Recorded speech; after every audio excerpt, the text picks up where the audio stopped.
So could you press got it? Click got it. Thank you. Okay. If you're not familiar with AARP, it is the largest nonprofit, nonpartisan organization dedicated to empowering people to choose how they live at this age. With nearly 38 million members, wow, and offices in every state, plus Washington, D.C., Puerto Rico, and the Virgin Islands.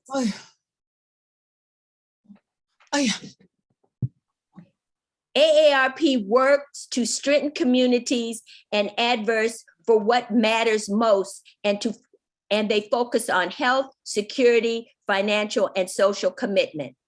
Today's program focuses on financial security and safety, which is part of our age-friendly social changing agenda. Who is in the audience today? If you haven't already, please, in the chat, put your name and city. Joyce, can you tell me where some of the people are observing this from? Sure, I'm so excited. Jacksonville, Florida, Las Vegas, Nevada. We have Newton, North Carolina. Wow. Florida, of course, California. Then we have the DC people and Nebraska. Whoa, lots of more Florida people, LA. Okay, Vita E, take it away. We have 80 participants. Isn't that great? Yes. Great to see all of you from all over the country. Before we jump into this, let's take a moment to answer our trivia questions. Don't be Googling it. Put the answer in the chat. The question is, when was the first piggy bank created? Joyce, what do you see in the chat? Well, so far I see 1,500, up now 1,600. Okay. They're coming in. I see two, so 1,600, 1,500, 1,500, 1,800. Oh, 1,600. Okay, Well, one more, 1,600. Come on, Avita E, tell us. Well, wait a minute. Answer? I got the answer. I know Okay, the answer. I know. 1,600. Okay. During the 1600s, people used to use orange clay called pig. It was made from dishes and jars. It's PYGG, in case you want to know how it's spelled. These containers were sometimes used to hold spare change, something that we all have, pennies and nickels. Over time, it believes that some of the potters got creative and decided to use pig to make pig-shaped banks. Got it? A pig made a PIGG. Today's piggy banks are crafted from all kinds of material, including plastic, ceramic, and glass. I will never look at a piggy bank the same way. Joyce, partner in crime, do you have a piggy bank? Sure do. It's right here. See, I got money in here. I got my piggy banks going on. I have a piggy bank for pennies and then one for change. What about you, Avita? Of course, I have a piggy bank full of pennies, of course. Yes, I do have a piggy bank. And I want to thank everyone on. We have 89 participants. Thank you for participating in today's trivia. So let's get started. Today is the start of a 4-point series. Each quarter, we will be focusing on different aspects of money marketing. Today is with Martin. We are excited to kick off part 1, The Money Grower. It's my pleasure to introduce our guest, Martin Booker. Martin Booker is a program manager at AARP, where he leads various financial education about investing, Social Security, and budgeting. After receiving a master's degree in Social work at the University of Connecticut, Martin worked in the nonprofit sector in Washington, D.C., and developed a passion for helping people improve their money habits. He completed a certificate financial planning program at Georgetown University and began to teach others about money in a practical way. Martin offers individual and group coaching service, classes, and leads workshops about credit. I need that. Investing, retirement, planning, and other financial related topics. He uses speaking opportunities to engage and educate people in better understanding of how not to make money, but keep their money. Once again, I need this. And per our tradition, here's some fun facts about money and Martin. Did you know that they make more monopoly money than real money, than United States real money? Living people are banned from appearing on the US coin or on money. Martin has joined competitive tennis and plays with the USTA's league. I want to, at this time, welcome Martin. Yay, Martin. Hey, thanks, Alvita E. I appreciate that warm and energetic introduction. I'm telling everybody. Thank you. Thank you. To get us warmed up today, we have 2 poll questions, and we ask you quickly to submit your answers. Have you ever had a professional to invest in your money? Could you put yes or no? Have you ever invested in money on your own? I never had any to invest, so I'd put no. Okay, thank you for participating in this poll. Now I would like to turn the mic over to Martin. Thank you, Martin. Thank you, Alvita. I really appreciate it. And I'm looking at the responses. I see poll question number 2. A lot of people have done some of their own investing. It's a good mix. I see a good mix of answers for investing. And then we have a little bit close to half when it comes to having a financial professional invest their money as well. So, but a little bit more on the side of using a financial professional. So it's good to see, good to know. Thank you all. And I'm glad to be here. This is exciting. I'm coming from chilly Washington, D.C., which I'll tell you today, we were excited. We're getting 69 degrees today. So we are excited about that. I'm sure for y'all like 69. It's not that great. I did see someone from Minnesota on here though. So I can imagine. I don't know how cold it is in Minnesota, but I'm happy with my 69 today. I even rolled my sleeves up. So let's get started. I'm excited to have this conversation. So we started we're starting this 4-part series. If you came to our Tea and Coffee Tuesday chat, we had a conversation about saving money, and we opened it up with this conversation about the things that you can do with money. And I'm going to get to that in a second, but let's head to the next slide because I just want to make sure I share one quick disclaimer. And that's just simply that, the information that we're sharing, it's not financial advice. I'm going to provide a lot of great information, but if you want to get direct financial advice, you do want to talk to a financial advisor. And the reason for that is because personal finance is so personal. Right? My situation versus Alvita E's situation versus Miss Joyce's situation are all different, right? We all come from different backgrounds. We've all lived different lives. We have a different level of safety net. We have different family members that are around us, and we care for different people in different ways, right? And all of those things have to be taken into account when we get financial advice. Now, when we're just getting some education, that's helpful. We can do that all day.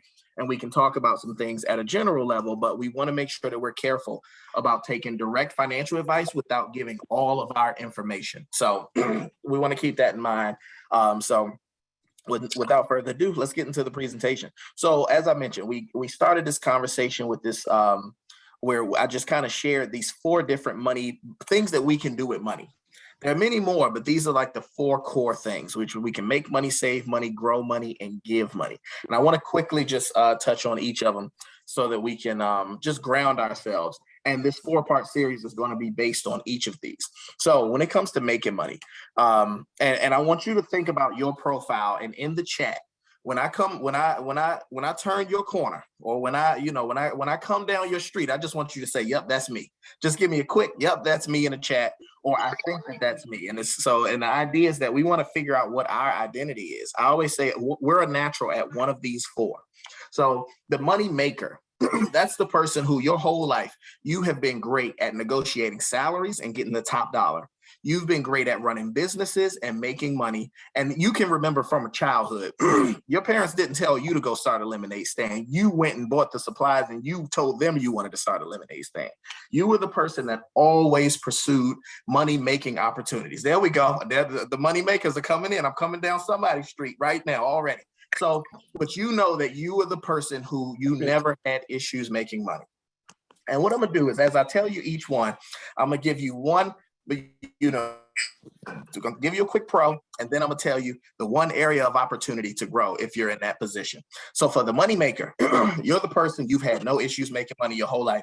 You've always been good at it. You just, it's almost like money comes to you. You're not even selling something, but it just comes your way. And you end up selling something for more than you paid for it, because that's just who you are.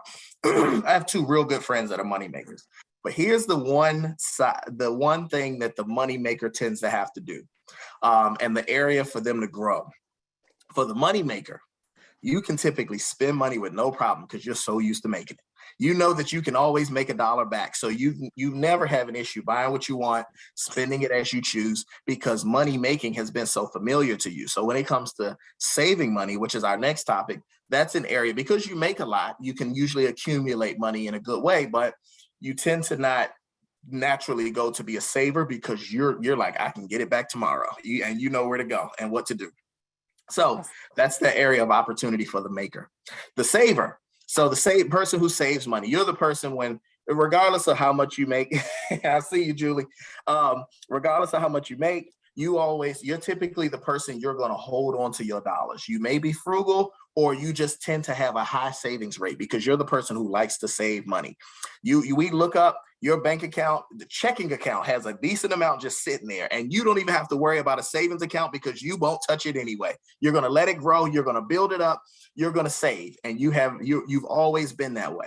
So I see some savers coming through. I'm coming down somebody's street now. So for the saver, I'll tell you your area of opportunity. You tend to not be someone who likes to grow your money because you've done so much to save it.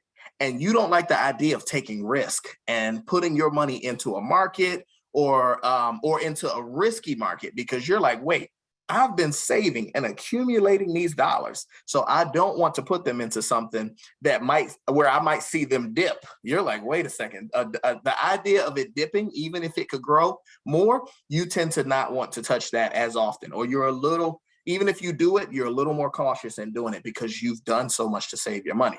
So, and what that's called, low risk investors. And what that's called is opportunity cost. You tend to, you may miss out on opportunity cost because you're like, I've been saving and I don't want to touch that. The grower, let's talk about the grower of money. This is me. I'm coming down my own alley right now. You are the person who will take the risk. Every dollar, you see it as an opportunity to make another dollar. You only see your money as employees. You see every piece of property or anything you touch as a way to make more money. So you'll buy any asset that you buy a property, you want to rent it out, you want to figure out a way to grow and make more money off of that property. So these are the investors and the people who will tend to invest first. And the opportunity for you to grow, the opportunity for you in that is that you tend to be the person who you're not worried about a savings account. All of your money is invested. So, you may not touch an emergency fund or have a full emergency fund, because the idea of having that much money sitting and not going to work, you don't like that idea. So for the money grower or the investor, you are that person. And you tend to have to feel a way about the idea of leaving money sitting and not growing for you. But there's a risk there because you won't have you may not have the emergency fund when you need it. And then the giver, those are the bleeding hearts, right? The people who always want to serve, you see someone there's not a need that you haven't been able to give to yet, right? So you see someone, you want to give, you want to help, you want to make sure that you're taking care of people.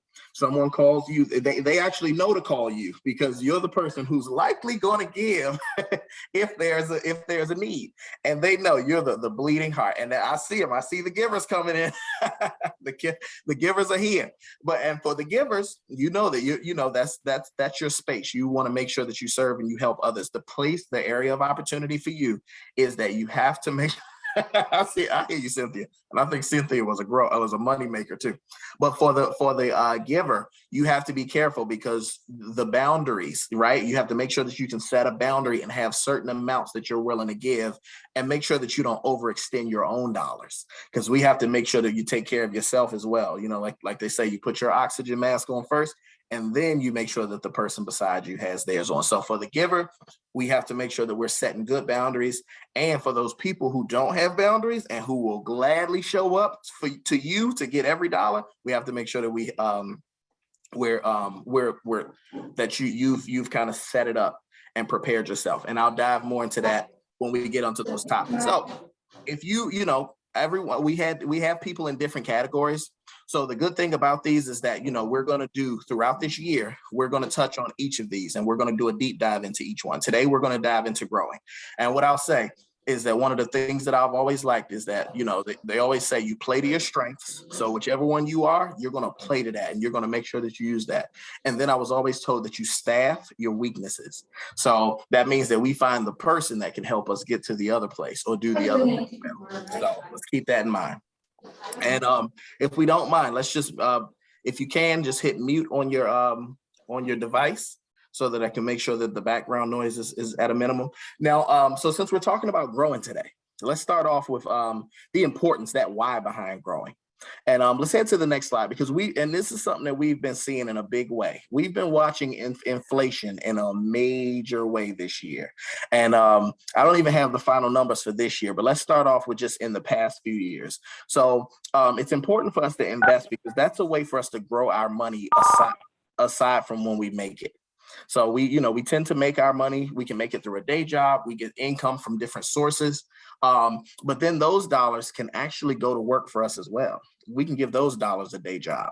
And through that's through investing. So let's look at just the over the last few years, we see that the interest rates on the inflation rates have all been close to 2% over the years. And when we get the numbers for 2022, we'll be in for a surprise because those numbers have been climbing. But the investment rates, as you can see right beside those, have also been growing, right? And in most cases, aside from 2018, the investment rates have been significantly higher than the inflation rates, meaning that our money has outpaced inflation. So what tends to happen is if we leave our money in a savings account, that money, we know savings. Actually, let's go to the next slide and let's look at that. So we see savings accounts rates, right? So we 0.07%, not high at all. That savings account rate hasn't beat out inflation any year from 2018, 18, 19, or 20. So we want to make sure that our money has an opportunity to grow on its own at a higher rate, as opposed to staying at a much lower rate. So just keep that in mind. It's something that's important, and it's something that we want to do, is just make sure our money's growing. So one of the things to know when we think about investing is how we invest and what we invest in. So the good thing about investing or growing our money is that it doesn't always have to be high risk. That's a great question, and I'll make sure I get to questions in a second. But it doesn't always have to be high risk. It doesn't always have to, the idea of investing doesn't mean that we're always going to lose money. There's a chance that your money can take a dip, but you'll remember that you don't lose until you sell whatever you bought, right? There has an opportunity to grow again. But when it comes to investing, we have different ways. So we can always invest in what they call portfolios. And these portfolios can be like a basket of stocks. Think of a grocery basket and think of all the different products that you put inside of a grocery basket before you pay for it. You can do the same thing with stocks. You can have a basket of items that are essentially all the different companies that you want to invest in. And that basket of companies would be considered your portfolio. So a conservative portfolio, it's going to be one that has a mix of different types of investments in it. So it's going to have some of your stocks in there. You may have Apple, you may have Tesla, you may have Google, you may have a couple of You may have some gas companies, some energy companies, a mix of things. But then you also keep some cash in that basket, because we know that if it's in cash, it's not going to drop in value or raise in value. And then we can throw in some bonds, which is essentially like a reverse loan. You give the money and they pay you money back and provide you with interest. So you have this, and they are very low risk. So anytime you have more bonds, you're in a low risk investment, and you can you won't see as much volatility, which is the idea of your money. You put 100 in, drops down to 68, and then it goes back up to 103. Then it drops again to $54, and then it goes up to 116. That's just volatility. That's your money bouncing around. So with a conservative investment, you won't see as much of that, because it's in very stable items and more than things that are more like cash. You go moderate. Now we've changed the allocations and made it a little more aggressive. And then we can go aggressive, and we are in a position that is very much where we can see some volatility. But with all of these, the more aggressive, the more risk you have for your money to dip, but the more ability you have for your money to go up. So those are things to keep in mind. And with all of these, they tend to the usual criteria for conservative, moderate, or aggressive is age, or when you plan to need the money. Let's say that, not necessarily age. So they'll tell you, be more conservative if you start to need the money sooner. Be more aggressive if you have more time. So for me, a lot of my investments, I don't plan on touching for another 30 to 40 years. So they're all aggressive.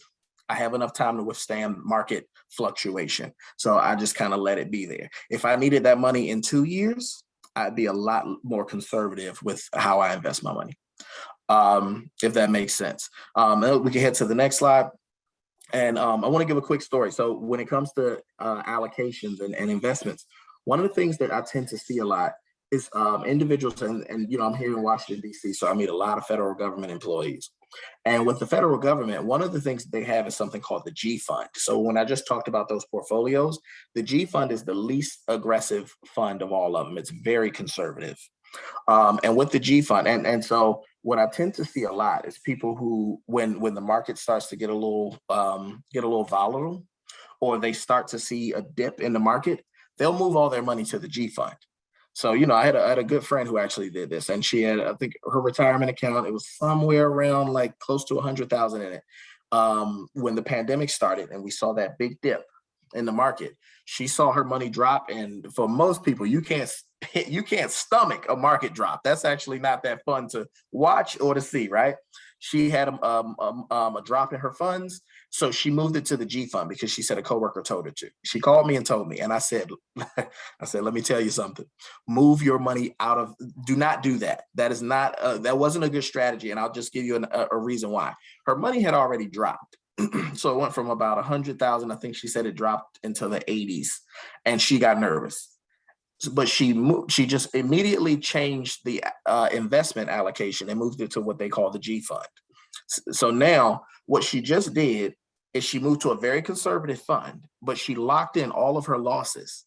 So now if the market recovers, because she moved to something conservative, the same how fast it dropped, it will not go back up that fast, because now she's in something extremely conservative. So I had to tell her, you have to ride this out. And the other thing I told her is that you're in your 30s, you do not have, you have time for this to recover. We went through 08, we saw the recession and things like that. So one of those things to know is that you'll hear people say, oh, when the market drops, sell all your stocks. Just know that when you do that, you've just locked in all the losses. Or if you reallocate, you've just locked in all your losses. So let's head to the next slide. I'm going to talk about a couple of common misconceptions. So these are some of the things that we hear about investing. And remember, we're pretty general today. And we'll make sure we dive into more things about growing money, of course. So when we think about investing, I hear a lot of people, they say, I don't invest because it's like gambling. And I don't gamble, and I don't like to, I don't want to gamble with my money. Here's the two things I'll say to that. One, investing and gambling, they both have risk involved. With investing, you can control your risk a little bit better. I agree, Cynthia. You can control your risk a bit better with investing than you can with gambling. The other thing is that with gambling, you cannot write off your losses if you were to take a loss. When it comes to tax time, you can actually write off investment losses and get some of your money back, as opposed to gambling. You don't get to write off losses, but you got to write off every gain, and you got to write off all your winnings when it comes to gambling. So those are just a couple of things to keep in mind. It's not the exact same thing. With investing, you can hold things for long periods of time, and if you truly understand your strategies, then you're definitely not gambling. I've always been told investing is gambling when you're doing it without the knowledge and understanding of what you're doing. So you want to be careful and just make sure that you either understand it if you're doing it yourself, or work with an advisor if you're not. Let's head to the next misconception. So I meet a lot of people who start to invest because they need income. You want to be careful there, because there are some strategies for income investing, but you want to make sure that when you're investing, that you have the ability to hold and buy and hold. Because if you get into it and you have this pressure of wanting to just make money, you tend, just like anything, right? When the pressure's there, it becomes a harder thing to do. And I'll give you a statistic for what's called blue chip stocks. This is a good thing to look up. I won't be able to dive deep into it today, but I'll give you one great resource that I like. It's called investopedia.com. And I'll put that in the chat. It's called Investopedia. It's a good way to just go learn, and you can type in terms and they'll tell you all about it. But if for blue chip stocks, which are stocks that are held by companies that have really good track records and financial records, if you hold a blue chip stock for 5 years, there's a 90% chance that you've made money instead of losing money. So that tells you a 5-year period, that's a longer hold. You're looking to hold that money for a longer period of time. So if you're looking for income right away, you may, a second job may work in your favor faster than trying to turn to the stock market. All right, let's go to the next slide. One of the mistakes that people make, I just kind of talked about this a little bit with rebalancing your portfolio. But another thing is that when the market drops, you decide to sell everything. Remember, you have not lost money until you sell. So if I bought a stock for $100 and it dropped to $50, if I just wait and I leave that money in the market, I have not lost money yet until I sell that stock. So if I sell it at 50, now I've just lost $50. But if I wait, it may turn around and the market may recover and I may make money. So just leave it there. You can, if you still believe in that stock, and if it's a good company, hold it, wait it out. And I'll tell you my trick. Do not look at it. Don't keep going back to look. I'll tell you, if there's one thing that you don't want to do, is you don't want to keep looking at your money as it's falling down. So just, do something else, but don't keep checking your portfolio, or it's going to stress you out. And we never want more stress. So let's head to the next slide. So when a stock is soaring, then I'm going to buy it. This is called herding. There's a process called herding, like a bunch of animals herding. When we see a stock climbing, then we decide, oh, now I want to jump on it. Or when we see a stock dropping, oh, now I want to get out of it. They call that herding. You're joining the herd and you're going with the herd. So you want to be careful there. You want to actually make sure it's a good stock and that you're buying it at a good price, as opposed to just buying it because we see the value, we see it climbing, which is what a lot of people do. So you want to be careful there. Remember, it's just, you want to make sure that you're truly understanding what you're buying, as opposed to just buying it because everyone else is, right? So let's head to the next slide. So buying very low cost stock. That's one of those things that people tend to do. It's, you get started with investing and it's like, hey, I don't have a lot of money and I'm not very sure about this, so let me just buy all the low cost items. You want to be careful there, because there's actually just a rule of thumb to know that any stock that's under $5 is likely with those companies tend to go bankrupt the fastest, because their stocks are really low. You want to make sure that company has good financials. So before you're buying a lot of $2 and $3 stock, you want to make sure that it's with that they are companies that actually have value, because the low cost, it may not be as good as value, as good as buying a company that has good value. So let's go to the next slide. All right, so I want to talk, we're talking about growing money. I want to talk about some of the, important ways that we can grow money, even without just buying our own individual stocks.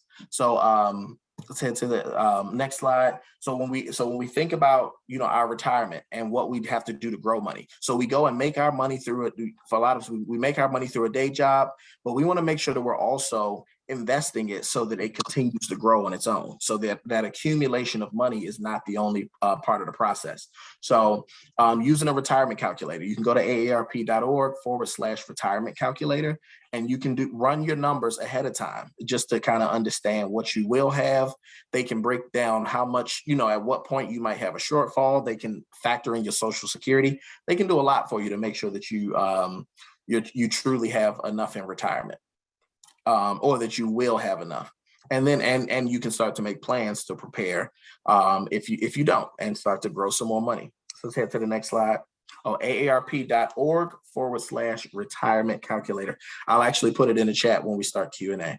So when we're in retirement, how do we grow our money through our retirement plans? So through workplace, we have our, of course, 401k, we have 403bs. If you're in the government, you may have a 457b or 401a. This number letter combination is just your way to invest, to save money in retirement. But then with that, you can also invest that money and change the allocations in which it's invested. Another, then we talk about our non-workplace. Those are what we call individual retirement accounts. So on top of what you have in retirement, what you're saving through work, you can also open your own retirement accounts and contribute additional money and invest that money. I will tell you a slight difference between the two. With your non-workplace retirement accounts, you have the opportunity to invest that money how you choose. Versus your typically your workplace retirement accounts, it's in some type of a portfolio. So you have more flexibility and more investment options in your non-workplace retirement. And that's why for some people, they'll ask, should I roll over my retirement accounts? Personally, I like to roll mine because then I have more investment options. Some people like to leave it in the retirement account and just allow the portfolios to work. You can also use portfolios in a rollover retirement account as well. So, you have a little more freedom and autonomy when you're managing the money, or when you take it out, you can still have it managed by someone else, but having it in a different type of account. We can go to the next slide. And I'm going to zip through these a little bit, and then so that we have a few minutes to do Q&A. So when it comes to, as I was just mentioning this, when it comes to investing through your workplace, one of the most important things you want to do is take advantage of your employer match. If they match 4% by you putting in 4%, make sure you put in at least that 4%. And one of the great things that you can do is what they call automatic increases. So you can set this up through your job and have it to where every year, when you get a cost of living increase, they increase the amount of your retirement contributions. It's a good way to kind of set it to make sure that you're continuing to invest more and save more. Let's go to the next slide. And then, as I mentioned with the individual retirement accounts, these are ways that you can continue to make money and save more money outside of your retirement. And it's a good idea because we know we can live long lives in retirement, and we want to make sure that we've saved and invested enough so that we can continue to do so. So when it comes to our sources of retirement income, we know that, whatever we save through cash, whatever we saved in those retirement accounts, any annuities, and our Social Security, those are going to be some of our main sources, right? That's what some of us are living on now. But then this is what we're looking forward to living off of. So we accumulate that in these earlier years. The next slide. Our other options for investing, because we want to grow our money as much as we can. Our bonds, that's a way for us to invest more money. Real estate, as we know, we can buy property and sell it, or we can buy property, hold it, and have people pay us rent, right? But these are ways that we can just allow it to build and grow. Then real estate investment trust. This is a way to invest in real estate without being a landlord. If you don't want the job and you don't want to, have to deal with other people, you can invest in what they call real estate investment trust, and you're still benefiting from real estate investing without actually having to do the work or hiring property managers. And then cryptocurrency. We've all been hearing about this new fun thing that's flying around, but it's another opportunity to invest. It's still very new, so we want to be very careful if we are looking to touch it, right? There are some some scams that are involved. There's a lot of things, anything that's new and not fully regulated, it's going to have a lot with it. So you want to just make sure you're careful. People have made a lot of money in it and people have lost a lot of money in it. So we want to make sure that before you get into it, you understand the risk involved. Let's head to the next slide. I'm going to slightly touch on Social Security because we always want to touch on Social Security. So we can head to the next slide. But this is, the benefit. It's always a benefit to us. And when you decide to collect, is completely on you. We know that it's more than just one. It's based on your high. Let's start from the top. The highest 35 years of earnings. That's what's going to be what's going to calculate. That's how we calculate the amount that you received in Social Security. If you're married, you get to collect the benefits the higher between you and your partner. So if your partner makes significantly more than you and y'all are still married, then you can collect off of their benefit. You have to have paid into Social Security for at least 10 years. So you had to work for 10 years while paying Social Security taxes. And then that benefit is more than just the retirement benefit that we all know and love, but there is a survivor's benefit. There's a spousal benefit and there's a disability benefit that's involved as well. And those can all be received prior to 62. So to the next slide. And this is the important part when it comes to growing your money. With Social Security, the longer you wait to claim it, the more you'll get on your Social Security checks.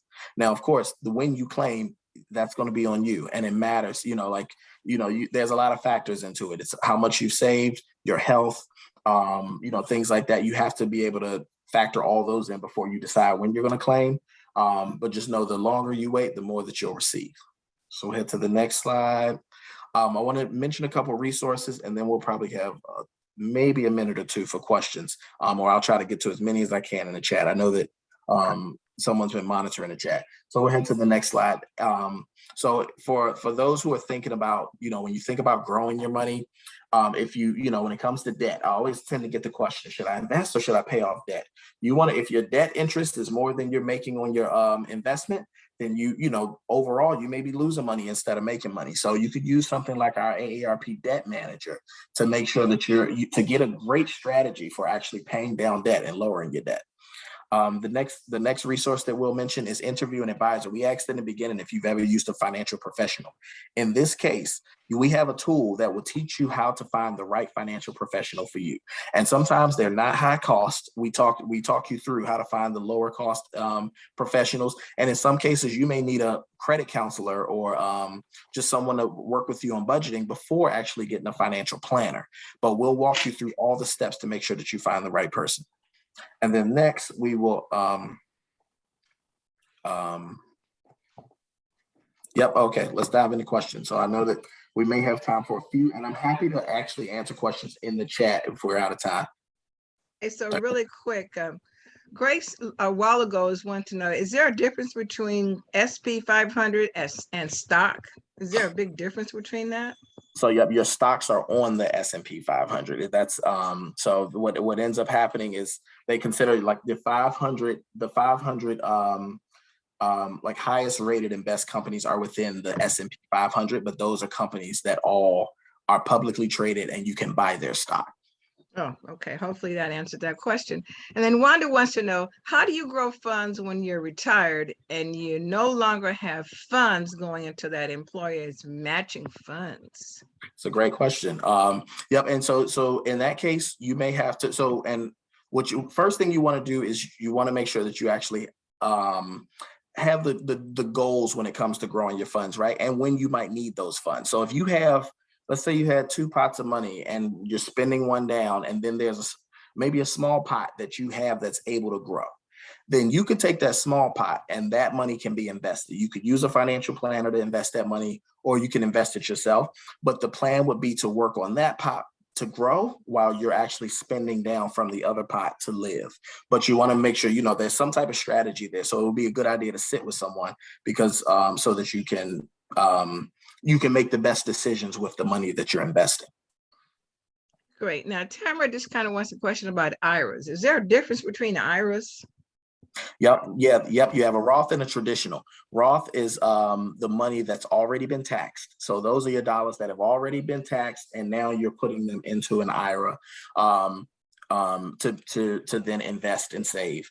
Traditional IRA is pre-taxed. So that's money that may have been, for a lot of people in your 401k, you may have been contributing that money pre-taxed. So it won't get taxed until you take it out. Whereas what you put in your Roth has already been taxed. So when you take it out, it's not going to be taxed. They'll only tax the gains. But here's the cool thing about a Roth. After 5 years of owning a Roth, you no longer have to pay taxes on the gains. So that's just a good thing to know. And you don't have required minimum distributions because you've already paid taxes on it. Wow, thanks, Martin. These are some good answers. One other question is, do you always need a planner to do investment planning? You don't. You just, there are a lot of great resources and books that you can read. There's a lot of great bloggers that have written a lot of great information. So if you're a DIYer, then you can definitely take your investment planning into your own hands. But if that's not an area where you think that you would be successful, then you may not want to touch it. I always say one of the most critical things about personal finance is you and knowing yourself, because the decisions you'll make are based on you and how you tend to operate. Great. Okay. And it says, now, do planners charge a large fee? I don't know if you can answer that question or not. Well, it depends. I'll tell you this, because there are certified financial planners. They have pro bono planners. So if you go to the Foundation for Financial Planning, they have people who actually provide financial planning free of charge. But then you can also, you could have a planner who charges a percentage of the amount of money you have. Then there are new planners that are starting to charge monthly fees. There's a lot of different models that are coming around.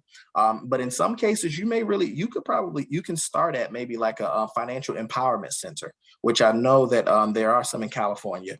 But you could start with a financial empowerment center, receive some information there. Most of their work is free of charge, and they can give you an idea of if you need to sit with a planner or not. Okay, great. You had mentioned earlier that you was going to put something in the chat about resources. We want to make sure that at least you allow people to still do that, because some people are asking for, where do we find some of these resources at?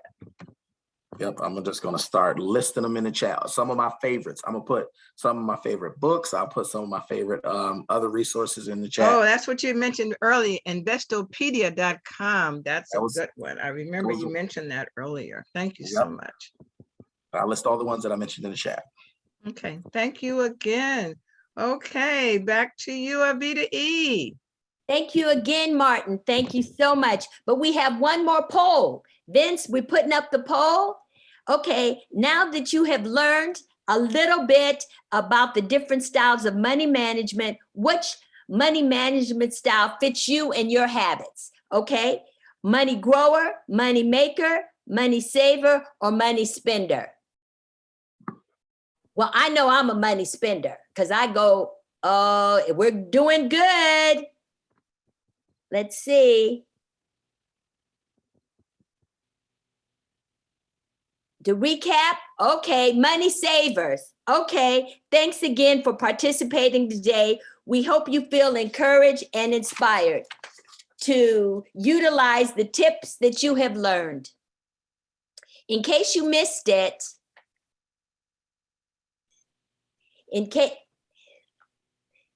here we go. In case you've missed it, please visit our AARP California YouTube page for Martin Booker, yay, January's presentation, Making Every Money Count. You can use this code, the CR code down at the bottom on your phone for the link, okay? All right.